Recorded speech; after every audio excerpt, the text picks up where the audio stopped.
नमस्कार, मैं हूं अंकुर। आप देख रहे हैं सत्य न्यूज़। एक नजर अब तक की सुर्खियों पर। भाजपा आलाकमान ने राजस्थान में वसुंधरा गुट पर पहली सर्जिकल स्ट्राइक बुधवार को कर दी है।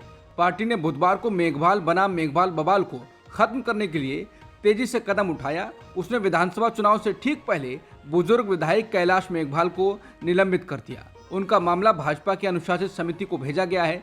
पिछले महीने भाजपा विधायक कैलाश मेघवाल ने केंद्रीय कानून मंत्री अर्जुन राम मेघवाल को भ्रष्ट नंबर 1 कहा था और आरोप लगाया था कि अन्य दुष्कर्मों के अलावा उन्होंने राज्य के चूरू जिले में एक अधिकारी के रूप में करोड़ों रुपए की रिश्वत ली थी।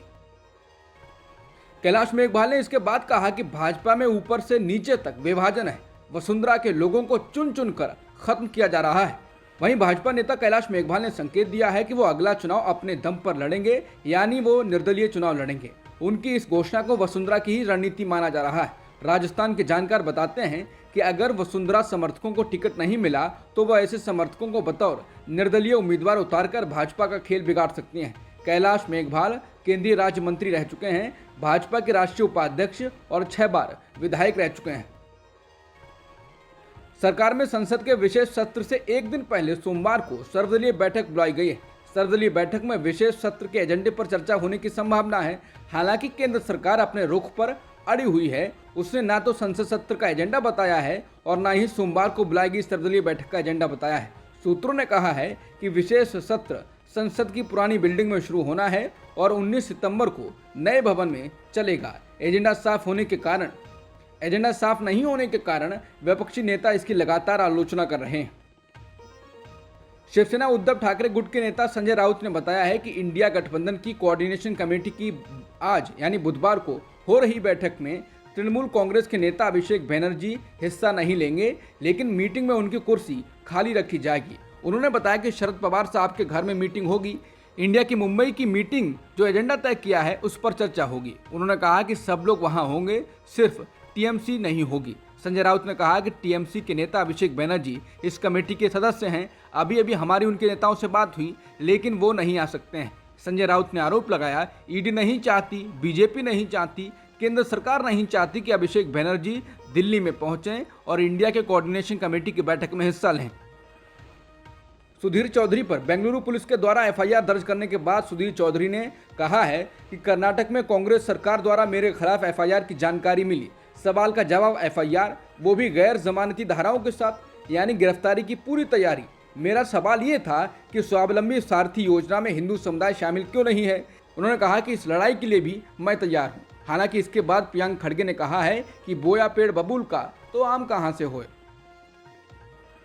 प्रियंक खड़गे ने एडिटर्स गिल्ड ऑफ इंडिया को टैग कर कहा है, प्रिय मित्रों, इससे पहले आपने सरकारी फैक्ट फाइंडिंग यूनिट द्वारा संभावित रूप से पक्षपात दिखाने या मीडिया की स्वतंत्रता को बाधित करने के बारे में आशंकाएं जताई थी। हालांकि क्या आप उन पत्रकारों को संबोधित करने में मदद कर सकते हैं जो जानबूझकर जनता को गुमराह करते हैं। उन्होंने सुधीर चौधरी की खबर को ट्वीट कर कहा है कि इस समाचार रिपोर्ट का स्वर, शैली, भाषा और समग्र जानकारी समुदायों के बीच विभाजन को भड़काने के लिए डिजाइन की गई प्रतीत होती है। क्या यह आदर्श नहीं होगा अगर मीडिया संगठन अपनी स्वयं की आंतरिक फैक्ट चेक यूनिट्स स्थापित करें और अपनी रिपोर्टिंग में अधिक जिम्मेदारी निभाएं। इस तरह सरकार के नेतृत्व वाली फैक्ट चेक यूनिट्स की कोई जरूरत नहीं होगी। आयकर विभाग ने बुधवार सुबह समाजवादी पार्टी नेता आजम खान से जुड़े कई परिसरों पर छापेमारी की। ये छापे लखनऊ, रामपुर, मेरठ, गाजियाबाद, सहारनपुर और सीतापुर में की गई। लिखे जाने तक छापेमारी जारी है। खबरों के मुताबिक ये छापे अल जौहर ट्रस्ट को लेकर हैं। आयकर अधिकारियों ने बुधवार को उत्तर प्रदेश और मध्य प्रदेश में कम से कम 30 परिसरों की तलाशी ली। ये छापे आजम खान के खिलाफ कथित टैक्स चोरी की जांच का हिस्सा हैं। पूर्व मंत्री आजम खान अल जौहर ट्रस्ट के प्रमुख हैं। समाजवादी पार्टी के सांसद रामगोपाल यादव ने कार्रवाई पर सवाल उठाते हुए इसे केंद्र सरकार की हताशा बताया है। रामगोपाल यादव ने कहा, ऐसा लगता है कि दिल्ली में बैठे लोग हताशा में कदम उठा रहे हैं। आजम खान के खिलाफ उत्तर प्रदेश सरकार के इशारे पर पहले ही सैकड़ों फर्जी मुकदमे कायम किए गए हैं। जहां तक इनकम टैक्स के छापे की बात है, मुझे नहीं लगता कि आजम खान जैसे ईमानदार व्यक्ति के यहाँ ऐसी कार्रवाई होनी चाहिए। ये दुखद है। राजस्थान में भरतपुर के नासिर जुनैद हत्या मामले में अभियुक्त मोनू मानेसर को राजस्थान पुलिस ने मंगलवार को गिरफ्तार किया। मोनू मानेसर को पहले हरियाणा पुलिस ने हिरासत में लिया था। मोनू मानेसर की गिरफ्तारी के बाद विश्व हिंदू परिषद यानी वीएचपी ने बयान जारी कर राजस्थान सरकार पर आरोप लगाए हैं। वीएचपी ने मोनू मानेसर को हर तरह की सहायता देने का भी ऐलान किया है। वीएचपी के कार्याध्यक्ष आलोक कुमार ने कहा, निर्दोष गौ भक्त मोनू मानेसर को राजस्थान पुलिस ने गिरफ्तार किया है, जबकि कुछ समय पहले ही राजस्थान पुलिस ने निर्दोष माना था। चुनावों में मुस्लिम वोट बैंक के लिए गौ भक्त मोनू की गिरफ्तारी हुई है, जो उन्हें बहुत भारी पड़ेगा। आलोक कुमार के मुताबिक विश्व हिंदू परिषद गौ भक्त मोनू मानेसर को हर प्रकार से सहायता करेगा और जरूरत पड़ी तो आंदोलन भी करेगा। गृहमंत्री अमित शाह का मंगलवार को प्रस्तावित छत्तीसगढ़ का दौरा स्थगित हो गया। हालांकि इसकी वजह सामने नहीं आई है। गृहमंत्री का दौरा स्थगित होने पर कांग्रेस की छत्तीसगढ़ इकाई ने तंज कसा है। गृहमंत्री बीजेपी की परिवर्तन यात्रा में शामिल होने वाले थे। गृहमंत्री का दौरा अचानक स्थगित होने पर कांग्रेस की छत्तीसगढ़ इकाई ने सोशल मीडिया साइट एक्स पर लिखा, बड़ी खबर, भाजपा की कथित परिवर्तन यात्रा फ्लॉप, दंतेवाड़ा में नहीं पहुंची जनता, अमित शाह का दौरा रद्द। छत्तीसगढ़ कांग्रेस ने कहा, परिवर्तन यात्रा में नहीं पहुंची जनता, इसलिए दौरा रद्द किया गया। वीडियो ट्वीट कर कहा है कि एसी मंच पर भाजपा नेताओं का निकलता पसीना देखिए। 5 राज्यों मध्य प्रदेश, छत्तीसगढ़, राजस्थान, तेलंगाना और मिजोरम में इसी साल नवंबर-दिसंबर में होने वाले विधानसभा चुनावों की तैयारियां प्रमुख दलों ने शुरू कर दी हैं। इसी के मद्देनजर भाजपा की केंद्रीय चुनाव समिति की बैठक बुधवार 13 सितंबर को शाम को पार्टी मुख्यालय में बुलाई गई है।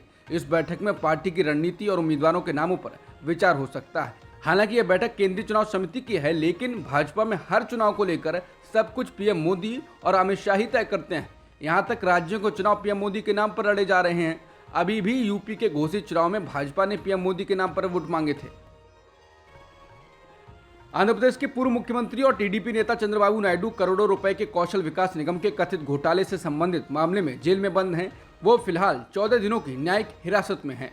नायडू पिछले कुछ महीनों से बीजेपी खेमे में वापसी की लगातार कोशिश कर रहे थे। वो केंद्रीय गृह मंत्री अमित शाह से भी मुलाकात कर चुके थे, लेकिन इससे पहले कि वो अपने मंसूबों में कामयाब होते, उससे पहले ही जेल में जाना पड़ गया।